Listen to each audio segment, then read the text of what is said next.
he made, obviously, the masks in the feature, but if you look under your seats, someone somewhere has a hot ice sticker stuck under their seat.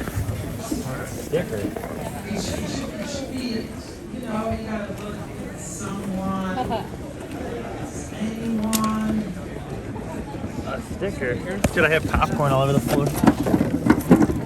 I mean, I feel like touching the bottom, like, you know, of, you know, movie theater seats. Yes! For real? Yeah. Oh yeah, come on up, let's do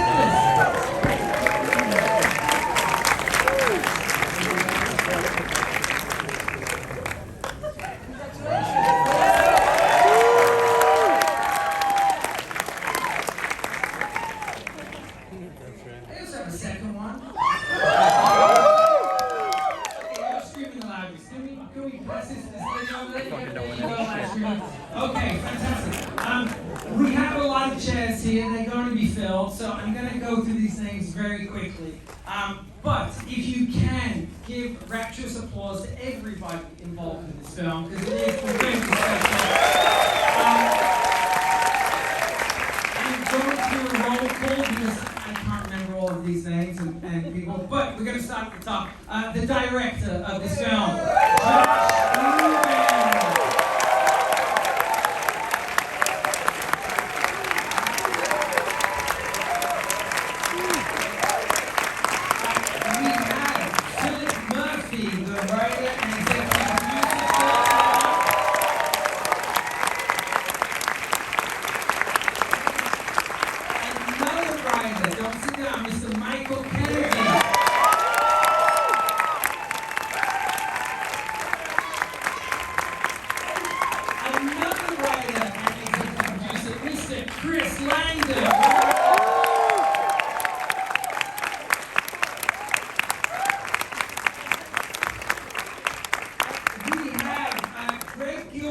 he's the producer.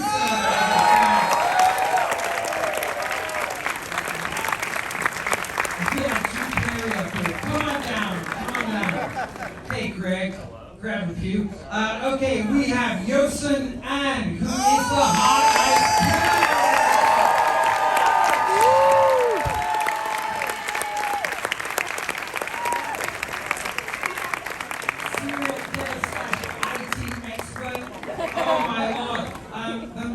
impossible to kill except for tonight, Mr. Devon Sauer.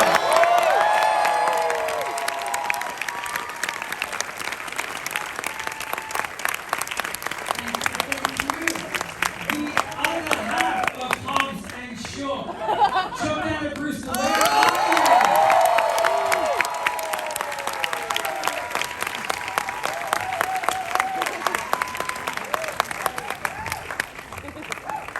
Mr. Hunky Love Boat himself, aka Jay Mason.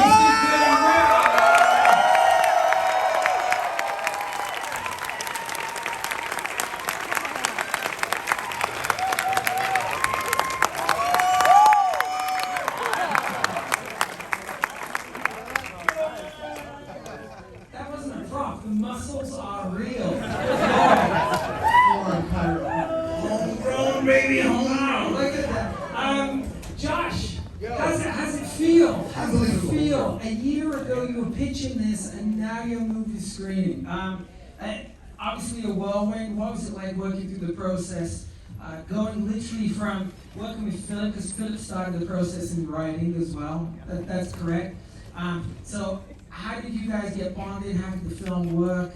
And how are we here today? Well, the story is actually that Michael Kennedy slid into some DMs. It's like, he does that. He does it. He slid into his DM and he was like, I got something I'm working on with Chris Landon, written originally by Mr. Murphy. We think it'd be great for you. And I was like, I read it and I was like, there's no way I can do that. And he said, the words were, read it again, bitch. He said, read it again, bitch. My wife, Lauren, who directed that incredible fashion commercial with the blood, she also read it and was like, read it again, bitch. And I read it again, bitch. I was like, I think there's an opportunity to do something really special here. Yeah. And I'm totally. Yeah, it's beautiful. And then, write us down there, gentlemen. So can you talk about the process?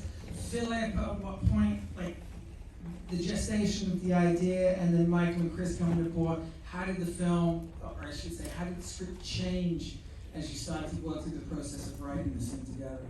Well, the whole thing started on a really awful date that I had, as if you couldn't tell in the movie. But yeah, it was a terrible date. But we had chemistry on the FaceTime, on the Zoom. But it just didn't translate into IRL. Like it was just like I said in an interview, it was like playing tennis, but there's nobody at the other end of the court. It was just like I just couldn't get anything through, and I was so upset that on my ride home, I was just like, God, like, what would have gotten us to like come together? What would have been the thing that got us to like see each other? I was like, what if Jason Voorhees was in it? And it just like went from there. I mean, it just started like all the ideas just started flowing out, like the mask, everything. Did the person on the date know you were a horror obsessive and fantasized about Jason coming on? No, we never got there. Never got there. Surprise, she's here. With somebody else. But no, that's how it started. So yeah, then Chris, Michael? we jumped on. I read Philip's script and I loved the idea of a killer who hunts couples on Valentine's Day. I just thought that was like an immediately sort of clean, fun idea. And then for me, it was about how can we make the most violent, scary, gory rom-com. And I love all movies, and so for me, this was an opportunity to do what we do, which is we like to mash things together and see how they relate to each other and how different they are, but also how similar they are. So that was really sort of the genesis of our involvement. Yeah, Chris read the script, gave me a call, and was like, I have the script I want you to read, that we might be able to potentially work on. And yeah, I really kind of fell for it the same way Chris did, and then in our discussions, Chris and I both kind of have a background with mashups, like we just said, Happy Death Day was Groundhog Day, and Freaky was Freaky Friday, and I really got excited about the idea of like mashing two genres as a whole together here. And the thing that really hooked me was when Chris said, I want this to be a true rom-com too. Like I wanted to feel like that the entire way through the movie, which was really exciting and a little scary because it's a challenge. If you don't get charisma on two legs, Mason Gooding. When they all get all on their own, you son of a bitch. What for Josh and then the three of you guys at the end? Kind of research did you do? Did you just bury yourselves in rom-coms? Was it already like hardwired into you? Did you go back through the Happy Birthday to Me's and My Bloody Valentines and that kind of thing? Like what? How did you dig through? I mean, for me, I just caught up on the one I really wanted to see that I hadn't seen, which was 1981's My Bloody Valentine. It just rips, and it's anamorphics, and it's like a slasher came to the town of Amity. But honestly, I didn't watch too many rom-coms. I came up on rom-coms with my sister, reaching out, God who's got a track in the restaurant. It's called Backwards. It's fucking great. She was the one who introduced me to everything from Pretty Woman to like Stephen King's Cat's Eye and all things Jason, and was like, she was my horror gateway, my rom-com gateway. And so I just tapped in the part of myself that remembered and loved all those films. But everything was about, is it gonna work with these two? And that was everything. So we didn't get together and was like, do what Tom Hanks did. So it was everything was about, let's just hang out and just see how we all vibe and just tell stories and right. I mean, Absolutely. Yeah. And talking about, sorry, Chris, were you gonna? Jay, with you and Olivia, what was it like? What was the vibe like? Obviously, the first time you met, script read, is that? Yeah, she took my breath away. This is especially professionally. Before we even got on set, Josh was kind enough to set aside a private rehearsal, just the three of us, and I feel like working with someone like Olivia Holt, who's not here currently, although you can feel her spirit. In fact, she just did so fantastically well in that movie. Her penchant for creativity made it feel as if every take to me was perfect and right on the money, but something felt as if there needed to be like a level of, whether it's agency or pacing or something. Josh had this is kind of the story of this book, but Josh had the bright idea to write down on 2 pieces of paper notes and directions to give us, because that's just the way his brilliant brain works. and the second I read his words, hopped up, we did the scene again, and whatever electricity, whatever sentiment we found there between the two of us through the facilitation of Josh Rubin is a lot like what you see on screen. It was dynamic, it was impactful, it felt productive, which I can say is consistent with every opportunity I have to work with Liv on set and off. She's really the best of us. And I just love the shit out of her. So don't awe that. You saw the How long was the shoot? 35 Wow. days. not long enough. You were cranking for sure. Devin, Jordan, Hop.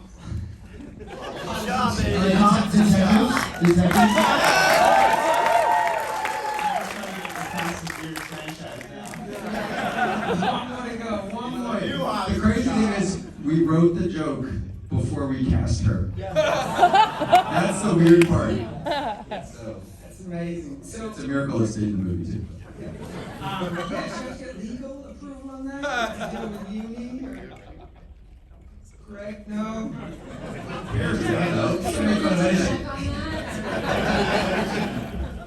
Oh no, oops. Oh no, I better not. Devin, I read this week you want to do more rom-coms. Is that right? I don't know. I was like spitballing, and someone went with it. I love rom-coms. I love horror, and so this was the perfect opportunity to get in both. You know, Yeah. it was a lot of fun. And I don't know about rom-coms though. I don't know fully rom-coms. Talking about, you're gorgeous. coming soon to a Hallmark channel near you. And Jordan, what was it like? What was it like? No. I heard Hallmark, and I'm Be a little genre in it. A little genre.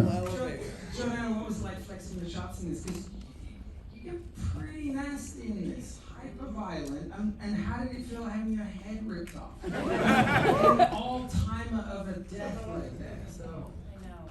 That was, honestly, that was my last day, and it was so cathartic to just be, he was like, we're gonna just gurgle more. And he's like, but keep your eyes open. I was like, it was so fun to not have to worry about, like, how do I look? Am I being good? And like, that was the greatest joy of my career. She was shouting at people. We need more blood. Yeah, it was excellent. And that was all practical too. I had two different parts yanking down, and I was like, Jesus Christ, you guys, like, gentler. And they were like, no, we want to sell it.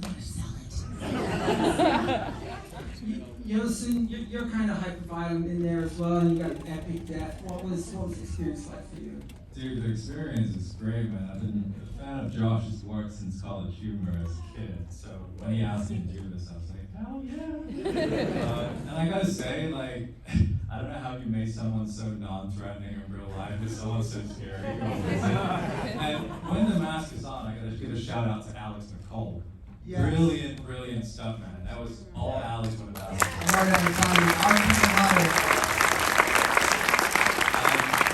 can I ask, can you raise your hand if you came here as a couple?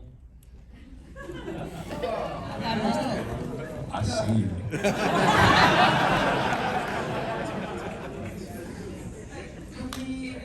I think this is more for Josh and the Reds. Let's talk about the kills because they are epic.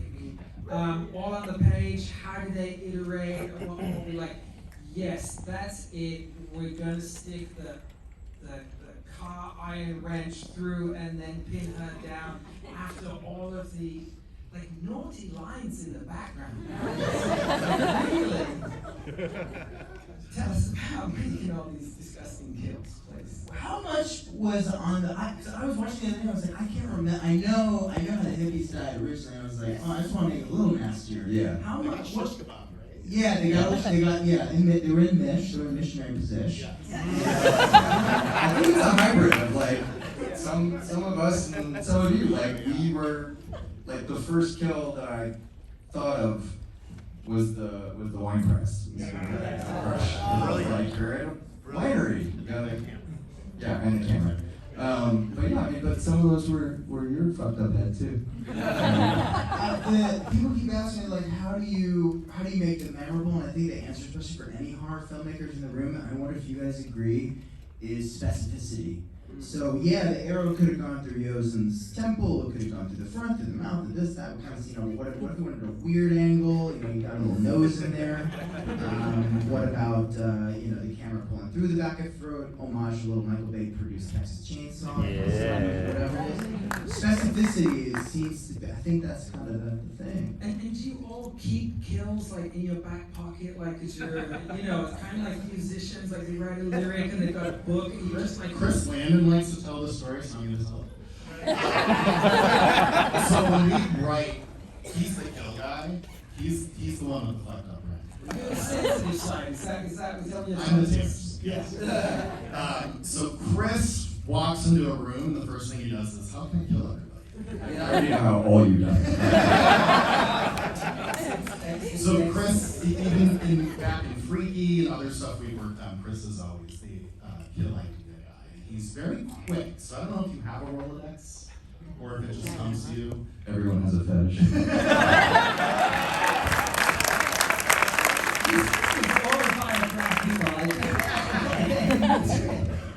That's a scary end of the bus down there. But so Chris, did you have any of these like going in your back pocket? You're like, oh yeah, I now get to squeeze someone and just blancmange their brain in a wine press.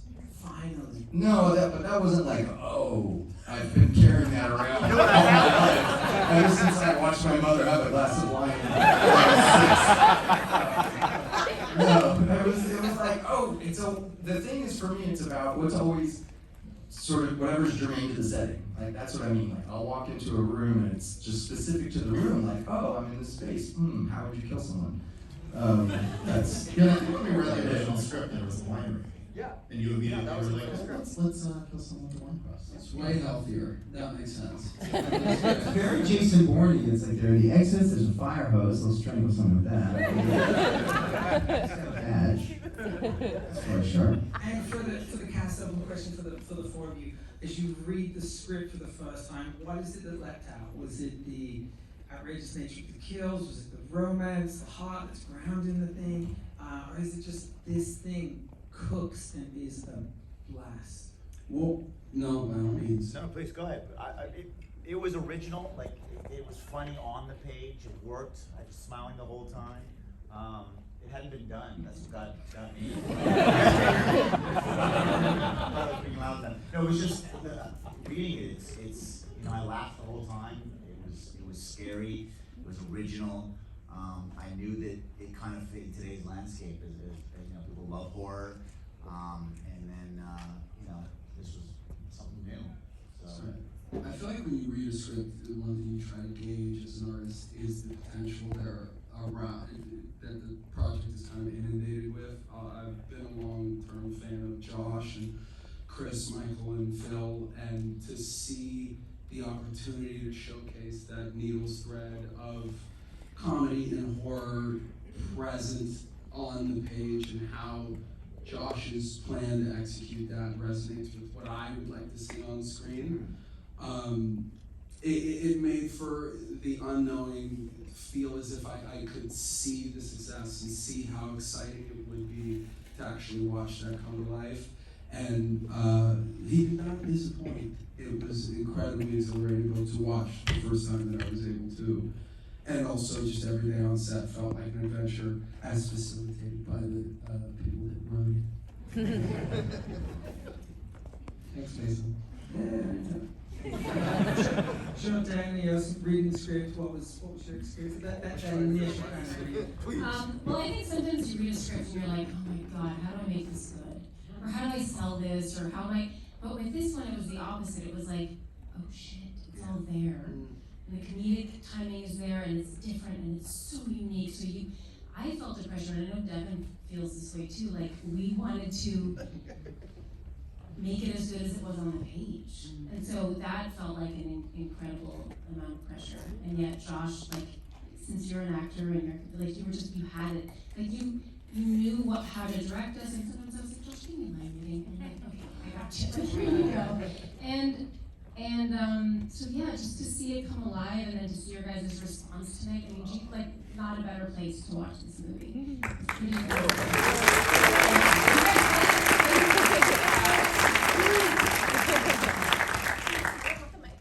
Oh, yeah, just grab it whenever you feel. Whenever you jump into a project, what I love to do is ask people how they like to say, hey, no pressure. Give me all the wrong answers. Like, how do you like to be talked to? How do you like to be directed? And there really is. Everybody here was just everybody has a different answer and different needs, but everybody. Yeah, The director never asks that, just so you know. They're like, what's the tone and here's what you're gonna do, and like, so that it's rarity. I mean, it's really honestly, I was like everything that I would have loved to be asked, when I did like one line on Royal Pains, whatever, or like not Godbite. It's like, when you be angry with the president, it's like I'm being so emotional. What they say, but everybody not only is an exemplary human being, but they're all down. They are down to play, and that is the most. I'm gonna hijack your answer real quick because you're leveling compliments in this direction. I feel like it could go both ways. There was this tiny.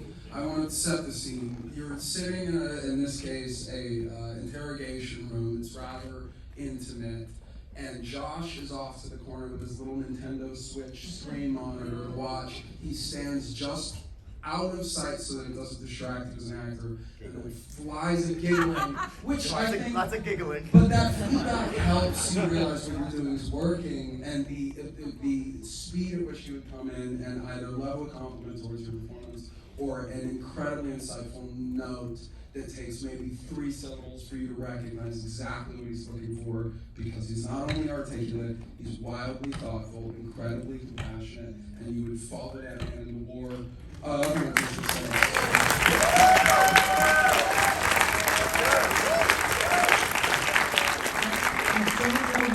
to say to top that off. There's nothing to say. I would just sing Smash Mouth to break the tension. Really well. Whenever there's tension on set, you just go Sam, or if everybody freaks out, you start with Happy Birthday. So the funniest thing you've ever said, I'm so sorry, but I didn't know this. Lauren, you can confirm this.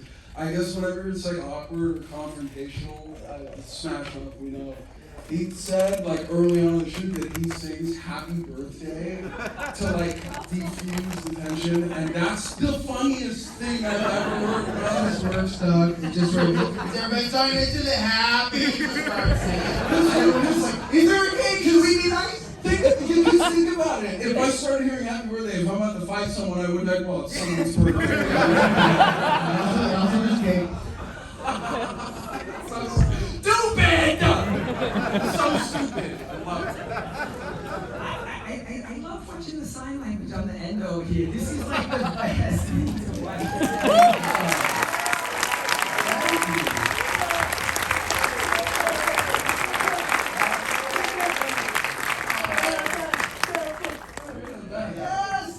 Can we ask a question? How do you feel about the vibrating gag? What's the sign? It wasn't enough for me to really feel like no, but it was the high level. I needed more of it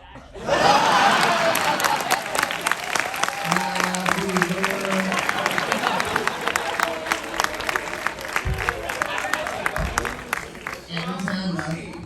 Well, I know you all have to get somewhere. I would love to keep this going. But we've got nowhere to go. That's quite nice. But very quickly, if we could just, from Philip all the way down, can you just share final thoughts and lead us audience fantastic about your experience of making this film and what we want audiences to walk away with tonight on the eve of Hot Eye City Divas? I mean, no, this is like a dream come true to have this movie made. Yeah, I mean, to get any movie made is like a miracle. Like the stars have to align perfectly on this one day line, beautifully, and it's so amazing that you guys all came out and you responded the way you did. It's incredible watching it, you guys. So just having this thing up on screen with these people, it's amazing. It means the world. It was a blast to make. It was fun fun watching my friend lead a team of people and really succeed. The thing that I'll leave with the most from this screening is if everyone gives it a 5-star review on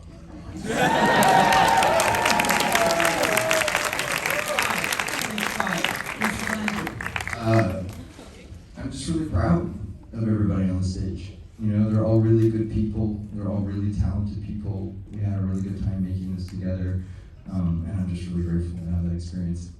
It really felt in watching the film. Like some films, you can see it's like, everybody hates each other. Well, yeah, that's what's, I mean, it's at the heart of the movie too, which is what's funny, is that we're poking fun at slasher movies and we're poking fun at rom-coms, but also at the core, we're also trying to tell a really sincere story about love.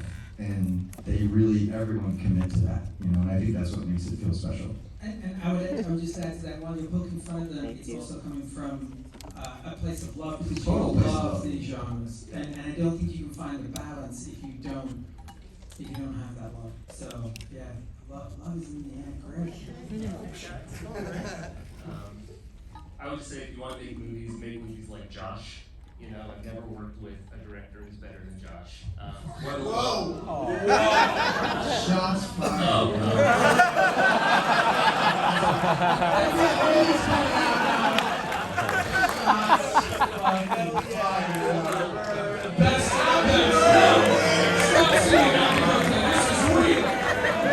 This is real life.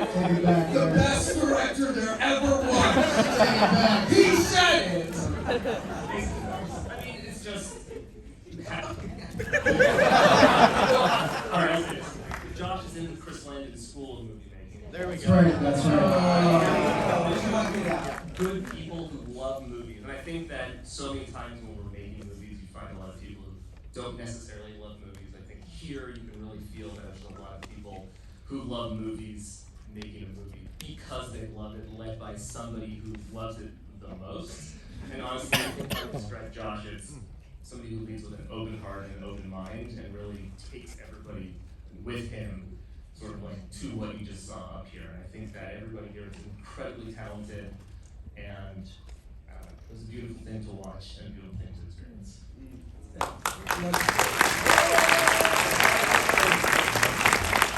Yeah, there was just so much fun and passion in this film. It was just something that was very cool to be a part of. And this film wouldn't be without these amazing writers, producers, and Josh, you're amazing. You're my hero. I love you. And my fellow cast members, like, what am I doing here? Jesus. I'm really happy to be a part of this. I'm absolutely thrilled to be a part of this. I love what is up there on that screen, and I just want to say I've been coming to this particular theater for a long time, and I've seen everything from Seven Samurais to Godfather to Indiana Jones, all these amazing movies, and I'm so proud that I'm in a movie that's playing up here on this screen, and it's so amazing, and the horror community's here to watch it, so thank you guys.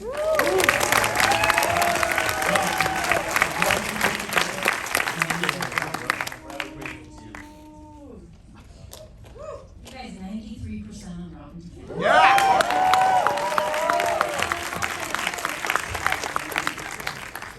It's so rare, and I also think that after COVID and after the strike and after everything we've gone through, to be in a movie that's out in theaters is such a rarity, and to be in one that's loved by some, like it's so loved. You don't think it's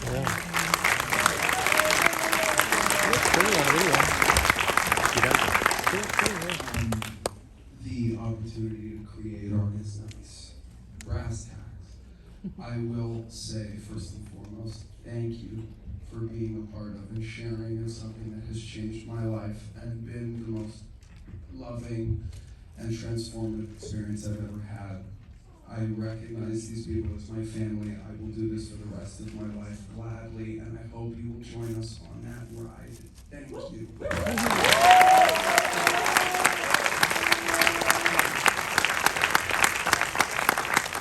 The fucking oh my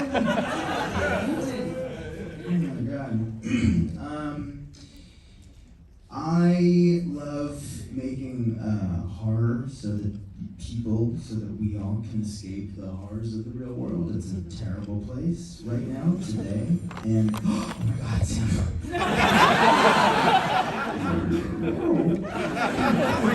What year did we just go to? The full-on screaming.